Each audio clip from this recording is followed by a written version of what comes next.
Como decía algún escritor famoso, los países que progresan son los políticamente aburridos. El Ecuador lamentablemente sigue siendo hiper entretenido y no paramos de sorprendernos con la cantidad de entretenimiento que recibimos de los actores políticos. Un gusto tener con nosotros a Gabriela Calderón, como ya se mencionó, editorialista del Universo, trabaja para el Instituto Cato, que defiende la libertad.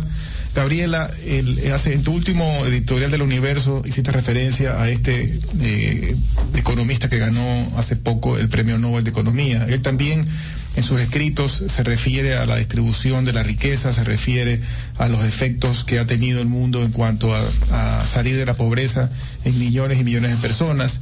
En el Ecuador queremos insistir en un modelo de distribución de la riqueza, pero aparentemente se les ha olvidado algo muy importante, que es estimular la creación de la riqueza. Quisiera que nos des tu evaluación en este último pedazo del año, porque ya no es ni trimestre. ¿Qué es lo que debemos esperar los ecuatorianos con respecto a las medidas que se deberían de tomar? Bueno, que el problema en nuestro país, con instituciones tan débiles, donde hay tan poca o nula separación de poderes, no es tanto la desigualdad de riqueza, que sí la hay, sino la inmensa desigualdad de poder entre los ciudadanos y quienes ostentan el poder político, concentrado hoy en día en un solo partido.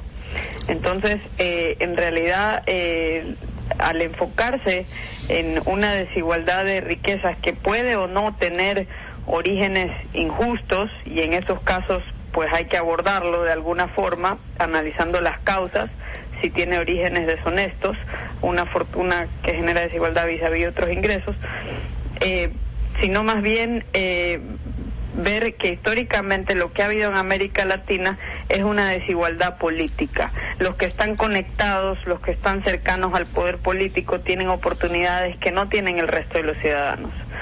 ¿Y qué es la revolución ciudadana? Pues una profundización de ese tipo de modelo, y es lamentable que no se haya aprovechado la bonanza que ya nos pasó para, digamos, utilizar ese viento en popa de las condiciones externas positivas para deshacernos de ese modelo y ir hacia una igualdad de derechos políticos, una igualdad de oportunidades para todos. Pero no, porque se insiste en la igualdad de ingresos, y para eso hay que dar todavía más poder, generar todavía más desigualdad política.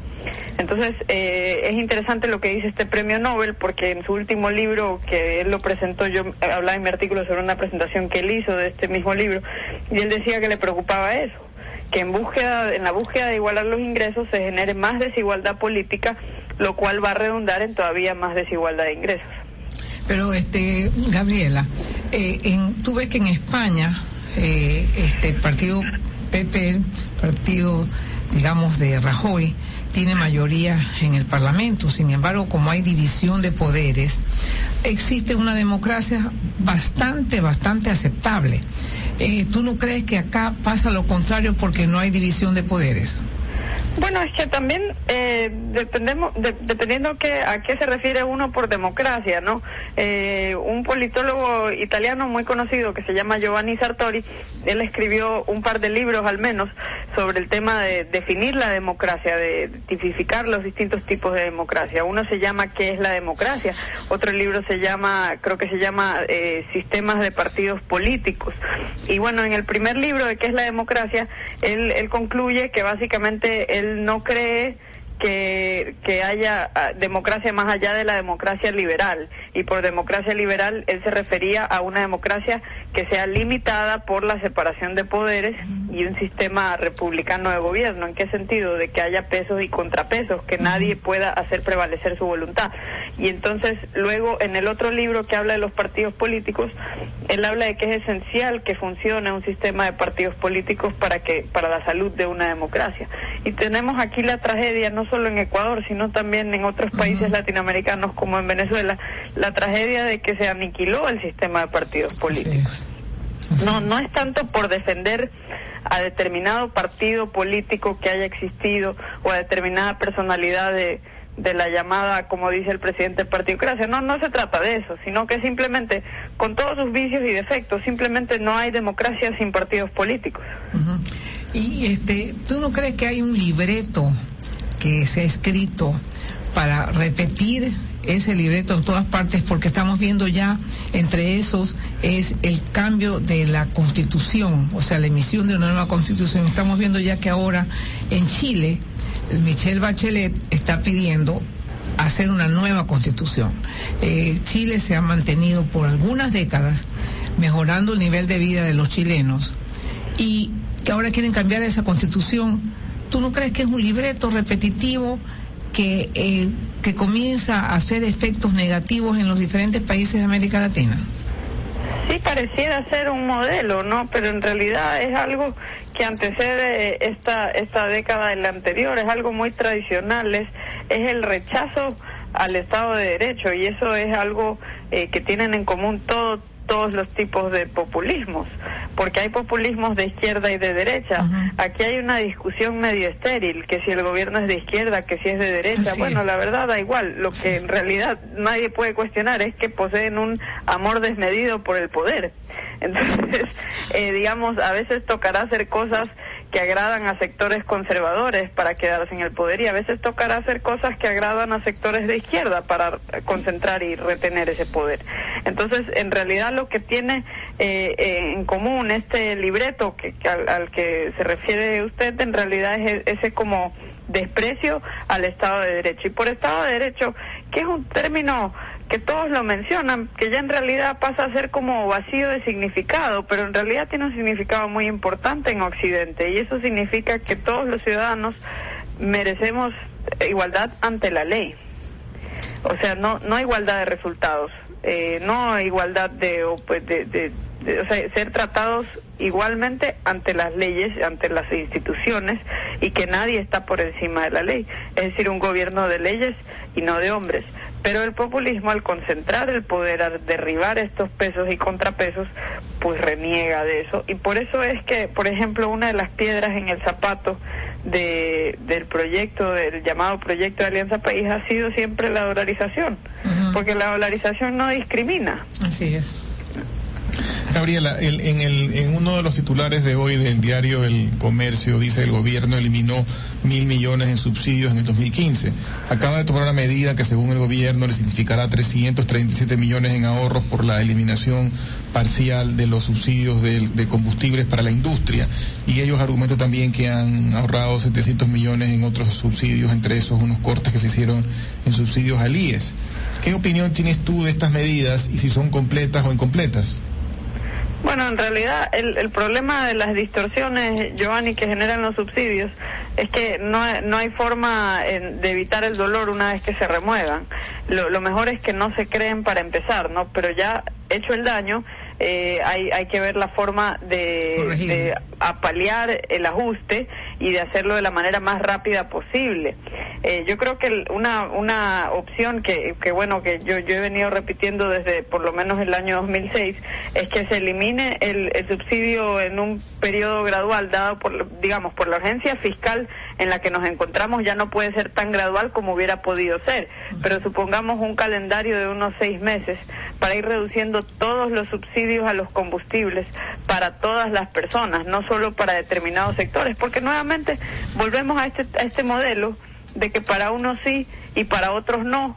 Eso no va de acuerdo con el Estado de Derecho. O sea, o se subsidia, o no se debería subsidiar a nadie, debería reflejar el costo de mercado para evitar generar distorsiones. Entonces se lo puede hacer, por ejemplo, en un periodo de 6 meses, y como tenemos el bono de desarrollo humano, que es un subsidio focalizado, porque si vamos a tener subsidios, lo mejor es que sean focalizados. Así es. Para las personas más necesitadas. Entonces el bono de desarrollo humano ya se supone que es esto, es una identificación de las personas más necesitadas, y se puede suplementar durante ese mismo periodo de 6 meses por la brecha entre la diferencia de los combustibles que usan los hogares más necesitados y el precio mundial. Se puede suplementar el bono de desarrollo humano, generando igual un ahorro neto en la reducción global de ese subsidio. Yo creo que eso sería algo mucho más sencillo, pero buscan la forma más complicada de hacerlo, porque también no es recién ahora que se habla de eliminar el subsidio, Giovanni. Empezaron a hablar de eliminar el subsidio paulatinamente conforme la gente se vaya trasladando a las cocinas de inducción. Pero eso también implicó otro gasto, porque luego, como la gente no quería comprar las cocinas, luego presupuestaron $150 millones del presupuesto del Estado para prácticamente regalar las cocinas. No sé en qué habrá quedado eso. Bueno, yo tengo entendido que la gente insiste en no comprar esas cocinas ni recibirlas, y realmente eso fue una cosa, digamos, que no la entendimos nadie de ningún nivel, el tema de las cocinas de inducción. Entonces yo no sé. Además, o sea, eso era algo que las personas tenían que haber decidido que hacían. Lo que tenía que haber hecho el gobierno, como tú dices, es haber eliminado el subsidio, haberlo focalizado a través del bono de desarrollo humano, y ya que cada cual decida si quiere cocina de inducción o eléctrica normal o qué es lo que quiere hacer. Pero claro, para eso está el sistema de precios, porque si realmente se vuelve más barato el costo total de usar una cocina de inducción, pues la gente voluntariamente se va a trasladar hacia eso. Así es. Pero si las cocinas de inducción son tan sensibles, tú sabes que aquí, digamos, cada país que fueres a lo que viene, en casas que no están bien manejadas en la parte eléctrica, tener una cocina de inducción es totalmente peligroso. ¿O tú crees que es más bien saludable tenerla? Bueno, es que tengo entendido que personas que han analizado más a fondo esto comentan que no es tan sencillo, sobre todo en los barrios de ingresos más bajos, instalar o realizar las ecuaciones necesarias para poder instalar una cocina de inducción. Entonces hay cuestiones de la realidad de a pie que sabe más a alguien que vive en una casa en Los Vergeles o en la Isla Trinitaria que a alguien que está cómodamente planificando qué cocina debemos usar todos desde Quito. Entonces hay costos más allá de lo que es, por ejemplo, el consumo, sino solo la instalación puede ser una cosa muy complicada, algo que genere reacción suficientemente negativa como para descartar la opción de la cocina de inducción para muchas familias. Por otro lado, no hay señal más poderosa que el precio. En realidad este es un gobierno que se contradice. En cierta forma siempre han hablado de ser un gobierno verde, pero subsidian el uso de, por ejemplo, creo que el subsidio más costoso es el de diésel. Y es el combustible más subsidiado y es de los que más contamina, por ejemplo, ¿no? Entonces, quieren que la gente contamine menos, bueno, que por lo menos póngale el costo real al diésel. Así es. Tal vez no hubiera tantos autos a diésel en el país. En unos otros países no hay este fenómeno de que prácticamente que una gran cantidad de los autos son a diésel. Más bien, en vez de haber empujado esta desgracia de las cocinas de inducción, lo que debían haber hecho, que los autos diésel o los vehículos diésel se cambien a vehículos eléctricos, y más bien sobre eso darles alguna satisfacción, porque como tú bien dices, en un país en que se promueve todo este tema de verde y verde y verde, en realidad lo que hacen es todo lo contrario. Pero no es tampoco necesario obligar a la gente. Simplemente si uno deja que los precios reflejen el costo real, la gente tomará decisiones acorde. Es decir, no va a ser buen negocio tener un auto a diésel, si es que reflejara el costo real. Y solita la gente se cambia. ¿Por qué? Porque la realidad de precios cambia. Ahora, si las señales de precios se están suprimiendo y no están permitiendo que le llegue esa señal a la gente, pues obviamente que la gente va a tomar decisiones irracionales y van a tener un mercado totalmente distorsionado, donde un país donde muchos carros, muchos más de los que debería haber, son a diésel. Entonces, en realidad, no... Es una pena, ¿no?, que se haya llegado a ese nivel de distorsión. Es una pena que hayamos gastado los miles de millones que se gastaron en subsidios a los combustibles durante la época de precios altos, porque ahí nos costaron muchísimo más. Pero en realidad esta es una oportunidad de oro para eliminarlos, porque se vuelve se vuelve más políticamente viable eliminarlos mientras más pequeña es la brecha entre el precio subsidiado y el precio mundial. Y esa es la oportunidad que tenemos y que hemos tenido todo el año, sino que se ha perdido más de la mitad del año en hacer algo al respecto. Y este es uno de las vacas sagradas, porque estamos hablando de que incluso con precio bajo se espera gastar alrededor de 2.000 millones en subsidios a los combustibles, o eso era lo que se esperaba gastar este año. Entonces, si el gobierno quiere cortar gastos, ahí lo puede hacer y puede proteger a las personas más vulnerables, suplementando durante el periodo, yo no sé, puede ser 6 meses, 12 meses, el bono de desarrollo humano por el diferencial entre el gas para cocinar y el precio mundial. Claro, la pena, según lo que escuché esta mañana a Carlos Pareja Yanusel en una entrevista en Ecoavisa, es que no van a seguir con más recortes. Básicamente se han quedado con esto de la industria, también han hecho unos cambios en la parte, entiendo, de aeropuertos y puertos, pero no van a seguir no van a ampliar la medida, argumentando pues que afectaría a los más pobres. En el caso del transporte, como tú bien dices, eso puede ser focalizado, puede eliminarse el subsidio y de todos modos focalizarlo para el sector transporte o a través del bono de desarrollo humano. Y ojalá que no se pierda la ventana de oportunidad, porque ahora que está el precio del petróleo bajo, el dolor va a ser menor. Si se cambia el escenario, el dolor va a ser mucho mayor. Claro, y hay que aprovecharlo para que sea como es en muchas otras partes del mundo. El precio refleja el precio mundial. Así es. Como ocurre con muchos otros productos, ¿no? O sea, uno no espera que cuando sube y baja el precio de la harina empiecen a subsidiar el pan en las panaderías, no, simplemente la gente sustituye el consumo de pan por otro producto. Por ejemplo, comprarán más papa, menos pan. Es lo que pasa en los mercados cuando se permite que las señales le lleguen a la gente. La gente no se queda cruzada de brazos, no se muere de hambre, sino que encuentra soluciones a su situación, que son adecuadas para las circunstancias particulares de cada persona, que son muy distintas. De lo que dio de estas declaraciones este funcionario, entendí que también van en camino a eliminar el subsidio en el caso de la gasolina super, siempre con el argumento pues que esa es la consumida por niveles altos de la economía, pero eso sería discriminatorio contra la costa, porque realmente en la sierra aún los que tienen carros de lujo no necesitan ponerle gasolina super por la diferencia en la combustión. Aquí en cambio en la costa es donde más se consume la super y va a ser solamente afectado en este sector. Se tiene que consumir la super porque de lo contrario los carros van al taller. Entonces ahí es cuando comienzan a hacer las cosas incompletas, ¿no? Pero... Sí, o sea, y en realidad si alguien tiene el capital político para hacer estos grandes cambios, como ha quedado demostrado, es el presidente, y no solo tiene el capital político para hacerlo, sino que también tiene concentra todos los poderes. No es que puede decir es que estoy atado de manos, en realidad, o sea, digamos, no, tiene la libertad para tomar este tipo de decisiones.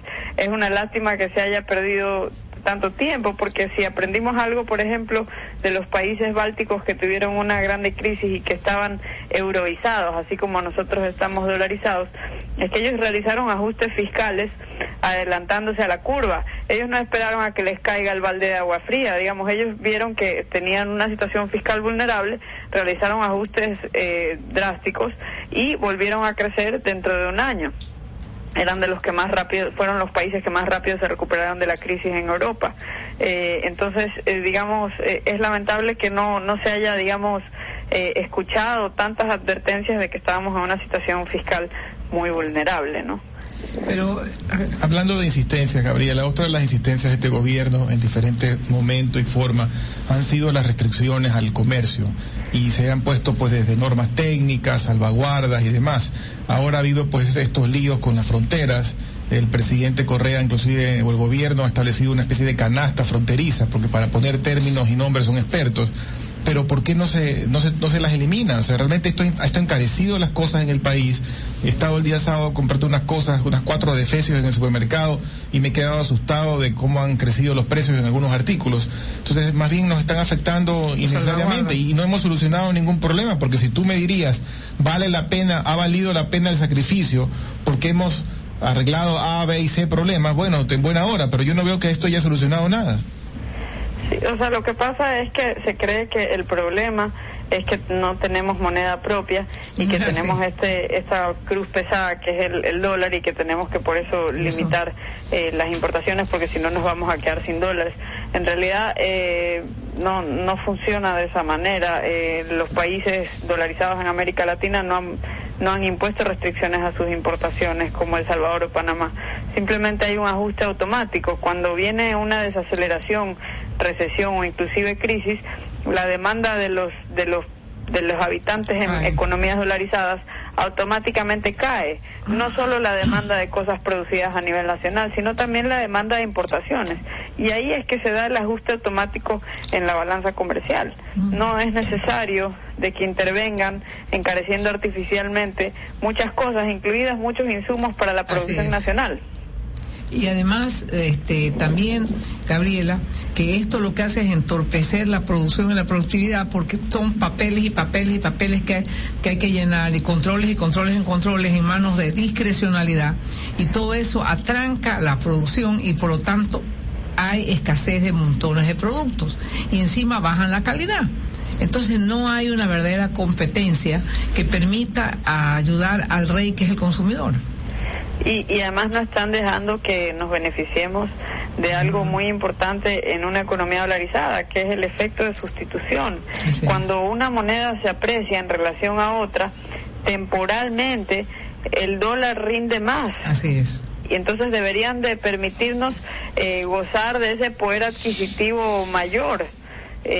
Aunque así sea temporalmente, hasta que nos ajustemos hacia industrias que puedan ser rentables en esta nueva realidad, porque lo que pasa es que la bonanza generó tal nivel de distorsión y de direccionamiento de recursos hacia sectores que estaban artificialmente inflados, todos relacionados no solo a la industria petrolera, sino también a la industria de construcción, que ahora lo que se necesita es redirigir recursos hacia otros sectores que tienen el potencial de crecer ahora. Por ejemplo, ahorita es la oportunidad para crecer de negocios de comercio, que sí generan empleo y que sí generan, una mayor diversidad de opciones para los consumidores ecuatorianos.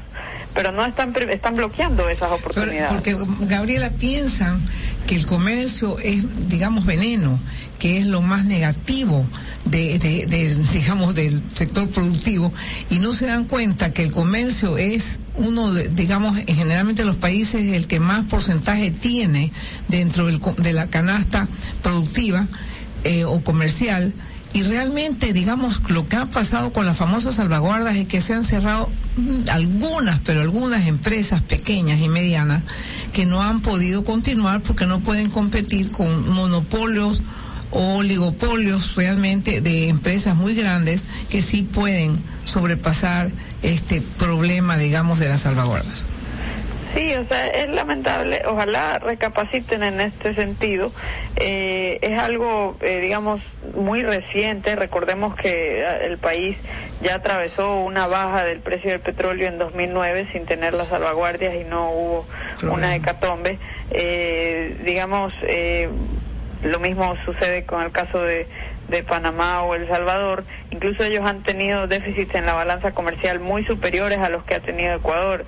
En promedio los déficits comerciales de Panamá han sido del 8%, los de El Salvador han sido de 4%, y sin embargo no han tenido crisis ni recesión.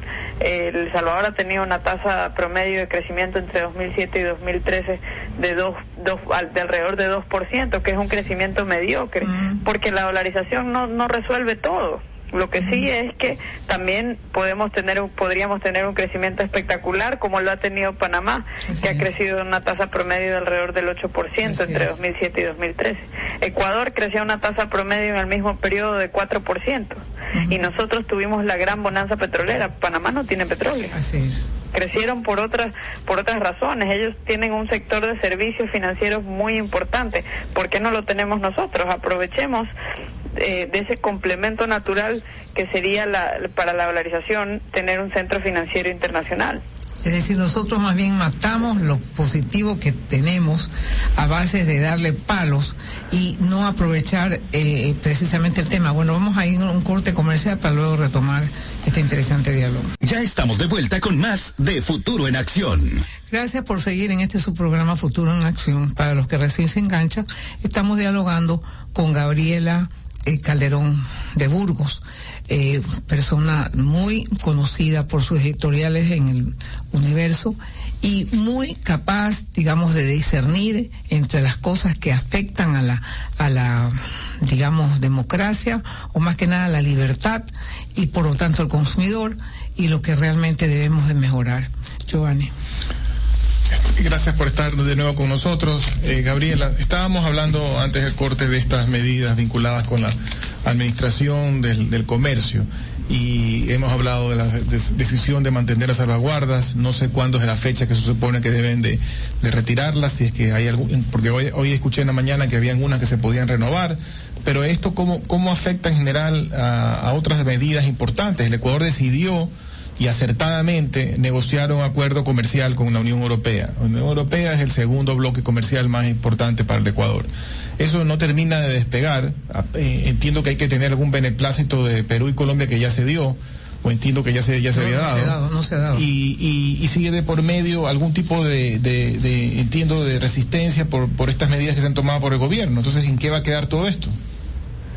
Bueno, o sea, ojalá que sea, ojalá que, por ejemplo, si se empieza a focalizar los subsidios o reducirlos, que eso venga acompañado de otro tipo de estimulación a la actividad productiva, como por ejemplo que se eliminen las salvaguardias, y todo esto tendrá un efecto positivo sobre estas negociaciones que supuestamente ya estaban finalizadas, pero uno no puede negociar algo, acordar algo y luego hacer algo que se contradice a nivel doméstico, porque luego los europeos, o en otros casos podrá ser el día de mañana, podrán ser las autoridades de Estados Unidos, que es otro destino natural para nuestras exportaciones, no nos van a creer. Es decir, nuestras autoridades pierden credibilidad con este tipo de actuaciones erráticas. ¿Cómo es que por un lado negocian, sí, vamos a abrirnos, vamos a negociar este acuerdo de comercio con ustedes, pero por otro lado se dan la media vuelta y ponen todo tipo de barreras al comercio, que incluye necesariamente exportaciones europeas hacia el Ecuador? Pero sobre todo que, digamos, el entrar en un mercado como la Unión Europea, digamos, ¿por qué no ya estaban dispuestos Perú y Colombia a aceptar que entrara, digamos, el Ecuador? Pero cuando ponen las salvaguardas, en ese momento ambos se preocupan, y precisamente en este momento el acuerdo está parado precisamente por el tema de las salvaguardas. Es decir, que afectan a dos cosas. Afectan a que no vamos a tener el tratado que es tan importante para las exportaciones, y afectan las salvaguardas al bolsillo del consumidor, porque es necesario tener suficiente, y eso es lo que causa en realidad parte del tema de la recesión, porque ponen las salvaguardas, ponen todas estas contrapisas, y desde el mes de enero se comienza a sentir el efecto de la falta, digamos, de recursos y la iliquidez que no existía antes, y como tú bien dices, el mercado ajusta automáticamente. ¿Qué es lo que tú sugieres, Gabriela, en este momento para tratar de arreglar los errores que se han hecho en los últimos meses de este año? Bueno, yo creyera que para empezar no hay que ponerle cortapisas o costos innecesarios a los sectores que más oportunidad tienen para crecer en este momento, empezando por el sector y todas las actividades relacionadas al comercio. Entonces, ¿qué se puede hacer? Eliminar las salvaguardias, y no solo eso, sino algo muy importante que creo que pasa desapercibido: las miles de normas INEN que se han ido sumando una tras otra en los últimos 2 o 3 años. Y que se venden como algo que es como para la seguridad del consumidor, etcétera, etcétera, pero en los círculos de política comercial se entiende claramente que estas son barreras no arancelarias al comercio. Y el INEN tiene una cuenta de Twitter, que si quieren la pueden seguir, donde se pueden enterar de la diversidad y cantidad de normas inverosímiles que hay para bloquear el acceso de los consumidores ecuatorianos a una mayor variedad de productos, desde la cantidad de sodio que puede tener la salsa de tomate, por ejemplo. Entonces, un montón de cosas que no son necesarias, que no las teníamos y vivíamos muy bien hace 2 años sin eso, y que lo que hacen es dificultar el acceso a una mayor diversidad de productos de mejor calidad y a mejor precio. Entonces eliminaría, digamos, racionalizaría esta cantidad de normas, eliminaría las salvaguardias, porque todo eso estimula la actividad en los sectores comerciales relacionados. También eliminaría, por ejemplo, o se le podría dar una especie de vacaciones, digamos, a esta Junta de Regulación de Política Monetaria y Financiera, porque en realidad, si uno buscara una palabra para calificar el actuar de esta Junta, tal vez sería torpe, porque en realidad lo que hace es generar más nerviosismo, que dadas las condiciones actuales genera más inestabilidad en el sistema financiero, y además ponen en riesgo la liquidez del sistema financiero con su actuación, porque ellos definen liquidez de una manera muy particular, cosas que para nadie más son líquidos. Para ellos, por ejemplo, para ellos son activos líquidos invertir en bonos del gobierno central. Todo lo contrario. Eso es líquido para ellos, pero para nadie más. Y entonces eso de ahí genera una repercusión tremendamente negativa, porque genera una presión para que los banqueros reduzcan la concesión de préstamos, y todo eso acrecenta la recesión, la desaceleración económica. Y el desempleo. Entonces eso sería otra medida importante. Otra medida importante es que hay que aceptar la realidad de que el Estado está obeso, de que tienen 9 años cebándolo, y que se niegan a realizar ajustes y devolver a un nivel más sensato el gasto público, empezando por, no desperdiciar esta oportunidad de oro para eliminar los subsidios a los combustibles que a través del espectro político, distintos académicos, usted vaya y pregúnteles si están de acuerdo que es un subsidio regresivo. Entonces podrían eliminar estos subsidios y proteger a los más vulnerables, suplementando el bono de desarrollo humano por un periodo temporal, y esto generaría un ahorro neto entre 1.500 y 1.600 millones. Pero el problema, Gabriela, una cosa que me preocupa es que si muchas de estas decisiones que tienen que tomarse son decisiones económicas, son medidas económicas ante una realidad distinta y negativa con respecto al precio del petróleo y demás, pero lamentablemente el gobierno sigue siendo un actor que piensa en frecuencia política, más aún si se tiene todavía sobre la mesa con un signo de interrogación el hecho de pelear por la reelección indefinida y volver a convertir al presidente Correa en candidato. Entonces las decisiones se toman con esa prioridad política y no económica, y en este momento de dificultades, las cosas deben ser tomadas técnicamente y económicamente. Sí, Giovanni, eso es una forma de verlo. Ahora, otra forma de verlo es que ver lo que ha pasado en la China, ¿no? Muchas veces ellos ellos adoptan reformas, así sea parcialmente, de mercado, que abran la economía para garantizar la prosperidad y la estabilidad y el crecimiento de la economía china, porque ellos ven eso como algo medular para mantener el poder político, porque recordemos que a pesar de que la China haya abierto considerablemente su economía desde la década de los 70, pues sigue siendo una dictadura comunista. Entonces, podría haber el argumento, podría convencerse a las autoridades que aparentemente quieren seguir en el poder de que si ellos quieren seguir en el poder, pues necesitan generar nuevamente el crecimiento al que venía acostumbrada la gente. Y la manera de generar ese crecimiento ahorita no es con el modelo estatista que ellos venían implementando, sino con un modelo que es todo lo contrario, que es abrir la economía y estimular lo que es que el motor del crecimiento sea la inversión privada, ya no la inversión pública.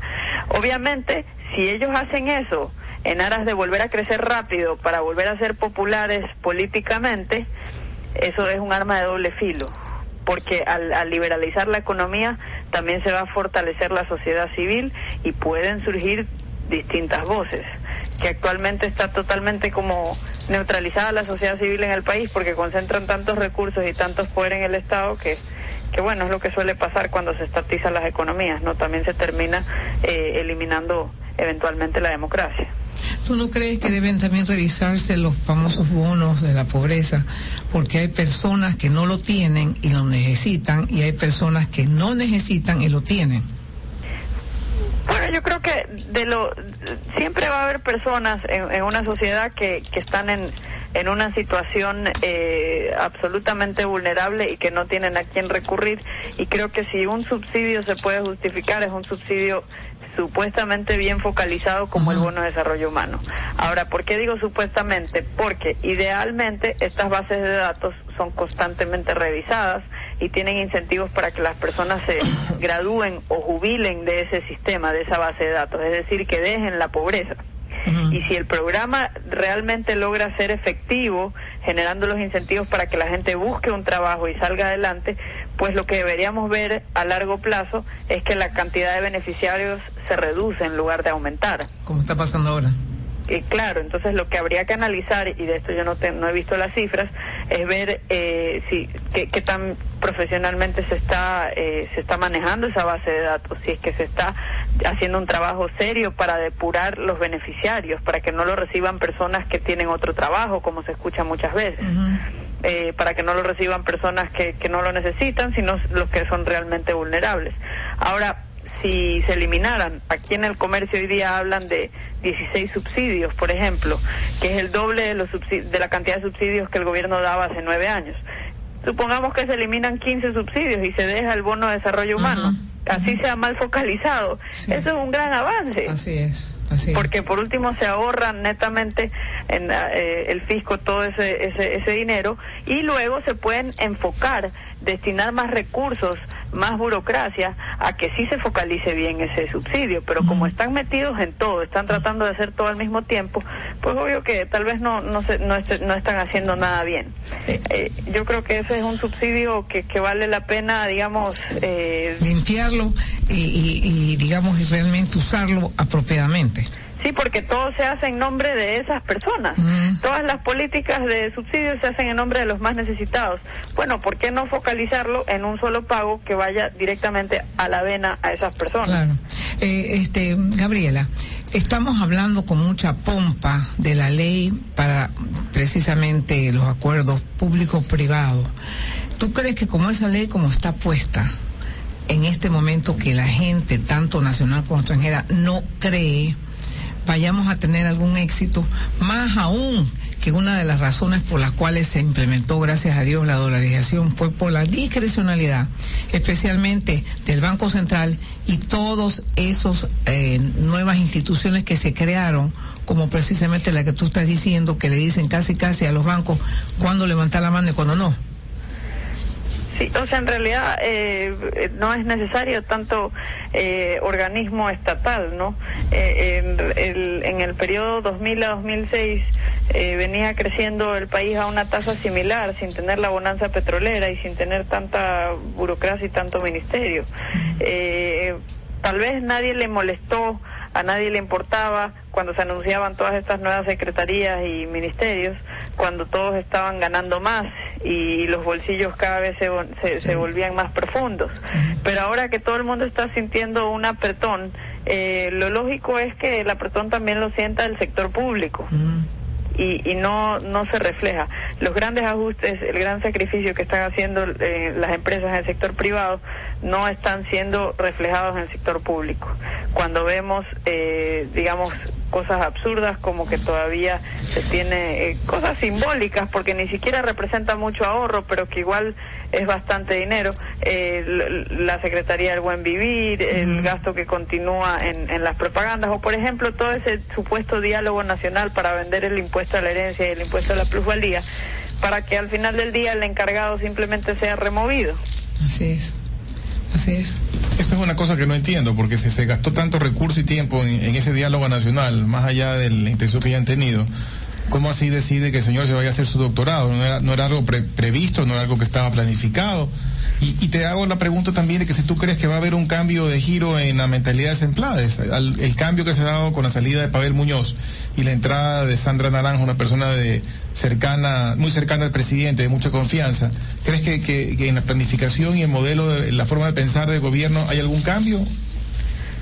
El verdadero cambio sería que eliminen las Semplades, ¿no? Así es, estoy de acuerdo, totalmente de acuerdo.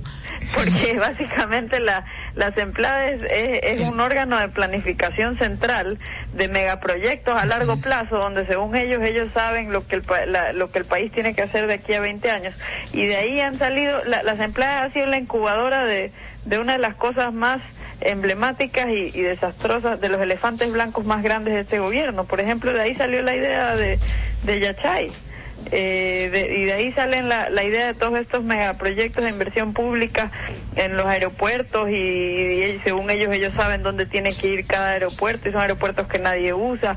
En realidad es un organismo que le ha hecho mucho daño a la economía, yo creo, generando todo tipo de distorsiones y elefantes blancos, que yo creo que es algo simbólico cambiar quién está a la cabeza, porque sigue siendo el mismo carro dañado.